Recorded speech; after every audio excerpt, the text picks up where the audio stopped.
petite, je souhaitais être infirmière. Puis à l'adolescence, je voulais être infirmière pédiatrique. Et voilà, aujourd'hui, le chemin se fait et se confirme. À aucun moment, je me verrais travailler dans un autre domaine que celui de la relation, la prise en charge de mes patients et d'être aux petits soins pour eux, leur famille. Accompagner les couples pour donner la vie, c'est quelque chose d'exceptionnel.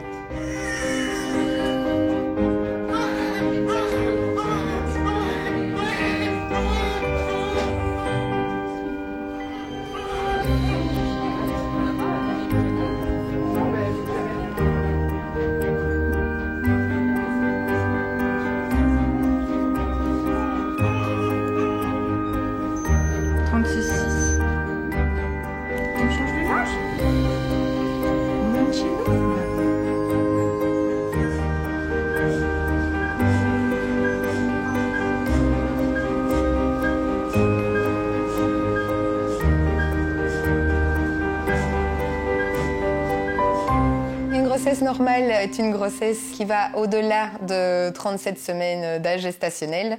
Donc c'est ce qu'on appelle les bébés à terme. Les bébés prématurés sont des bébés qui naissent avant 37 semaines. Ou c'est des patients qui naissent à terme et puis tout d'un coup pendant l'accouchement se passe un événement qui fait que le bébé est en danger et on doit agir en extrême urgence. On réalise des opérations chez les enfants, y compris les jours de la naissance, y compris parfois ça arrive en transfert direct de la salle d'accouchement jusqu'à la salle d'opération. Voilà. Résiste, vas-y maman. Les enfants ne sont pas des petits adultes, hein, donc c'est vraiment une spécialité à part. Ils ont leur pathologie qui leur est spécifique, avec une prise en charge qui est vraiment spécifique aux enfants. Il y a aussi l'éducation qui rentre en compte, surtout quand ils sont hospitalisés pendant longtemps. Donc on travaille avec des instituteurs, des éducateurs. Il y a vraiment beaucoup de monde qui tourne autour de l'enfant hospitalisé. Bonjour les enfants. Bonjour. Bienvenue. On est super contents que vous soyez là.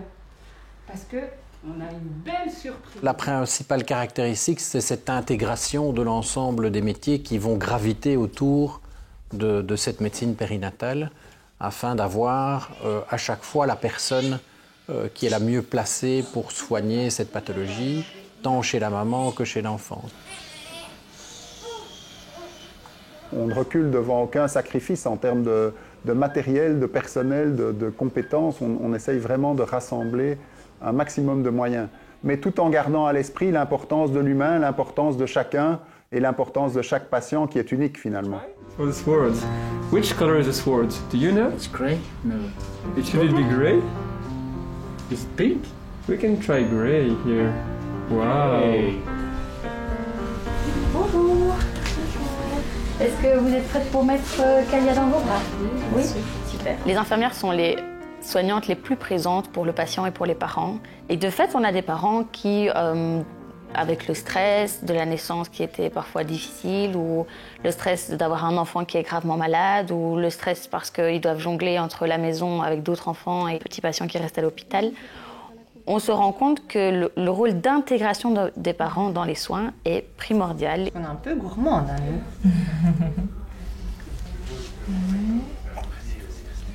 On crée un lien réellement avec les familles, avec le papa, avec la maman. Après, nous les accompagnons pendant le travail. Là, c'est un lien encore plus fort qui se crée parce que c'est quand même le moment où ils vont donner vie, où le projet se concrétise, l'enfant arrive. On passe ici quelque part, en fait. Si l'enfant va bien, il faut le dire. Si l'enfant va moins bien, il faut pouvoir le dire aussi. Les parents reçoivent toujours l'information et quand on doit prendre le temps de discuter avec eux, il faut le faire. Pas de douleur, rien du tout aujourd'hui? Non, c'est bien? Oui. Il faut, je pense, que le couple participe aussi et qu'il soit, justement, parce qu'ils n'ont pas cette connaissance scientifique, qu'ils soient le mieux possible informés. Ça me semble essentiel, de pouvoir avoir un partenariat avec la patiente et son conjoint sur l'avenir de cet enfant. Okay. Parfois, c'est une balance aussi à évaluer entre ce qu'on peut proposer au niveau médical, mais ce qu'en discussion avec les parents, en discussion avec l'équipe, ce qu'on pense être le plus optimal pour la qualité de vie aussi de cet enfant. Inutile d'entrer dans le service et... Voilà. On a beaucoup de parents qui parlent des langues autres que le français et parfois c'est une barrière pour le soin. Et on a une coordinatrice dans néonatologie qui permet de faire le lien entre le service de traduction et les parents qui ont besoin d'avoir accès à la langue française. Oui, ce petit défi. Au niveau de l'évolution des soins, c'est vrai qu'au départ, chacun avait un petit peu tendance à travailler de son côté et que ces liens entre les différents intervenants manquaient. C'est quelque chose qui avait été rapporté par les parents aussi, de dire voilà, nous, on se sent parfois seul parce qu'on a chaque discipline qui vient nous voir, mais entre les deux, il n'y a pas de lien. Là, oui. Parce que les clips, ça, je suppose... Et alors la question cette fois, est-ce que c'est rincé, ceci? Une prise en charge multidisciplinaire, c'est une prise en charge qui implique différents acteurs venant de différents domaines de la médecine pour apporter leurs compétences autour d'un même patient.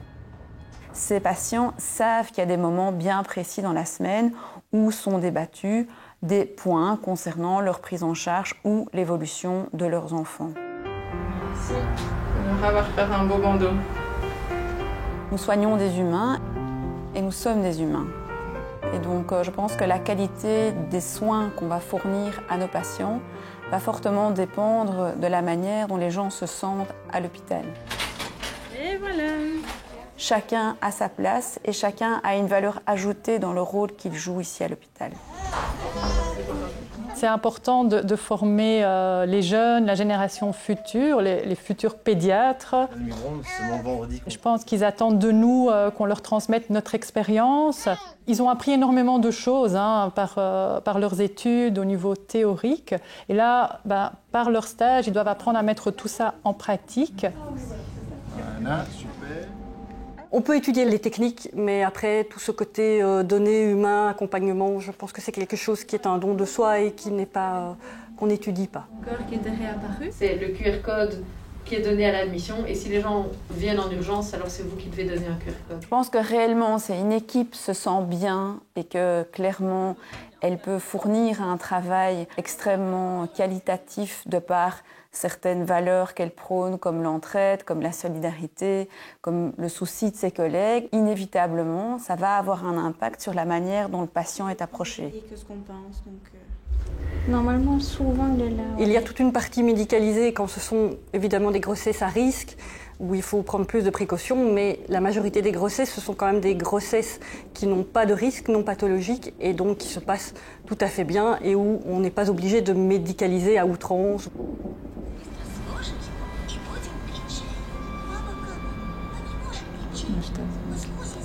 On ne pense pas qu'au moment présent. On pense aussi, quand on fait un acte, quand on donne un traitement à un enfant, on pense aux conséquences néfastes que ça peut avoir sur l'avenir de cet enfant.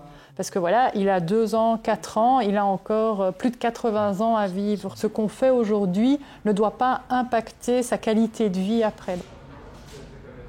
On a passé un poly, mais ça, on peut aller chercher on peut aller après, on va d'abord aller voir même. Les psychiatres, les psychologues, parce qu'on a une équipe, sont bien utiles auprès des autres soignants pour être complémentaires dans l'accompagnement des parents qui vivent des situations vraiment difficiles et qui sont en effet là à Saint-Luc pour ça. C'est pas parce qu'il y a une bonne nouvelle en général, c'est parce que le parcours s'annonce compliqué et qu'il va y avoir besoin de toutes les forces vives pour être auprès d'eux. Nécessairement, on a des grandes équipes, on a beaucoup de moyens, on a beaucoup de technologies aussi qui encadrent ces soins, ces prises en charge.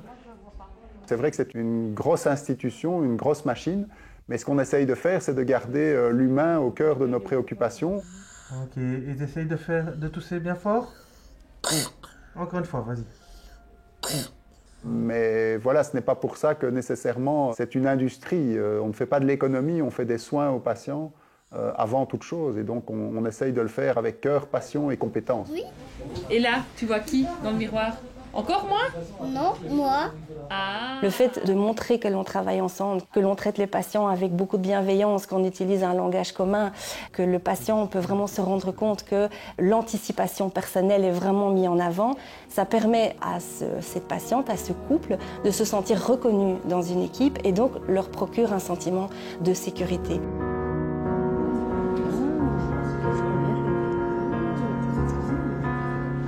La belle histoire, pour moi, c'est pas une histoire, ce sont toutes des histoires. C'est à chaque fois voir le regard des gens quand bien souvent l'enfant est né, la manière dont bien sûr ils accueillent leur enfant, toute cette émotion qu'ils transmettent, et puis le regard de la maman quand elle vous regarde et qu'elle vous dit « sans vous, j'y serais pas arrivée, merci d'avoir été là ».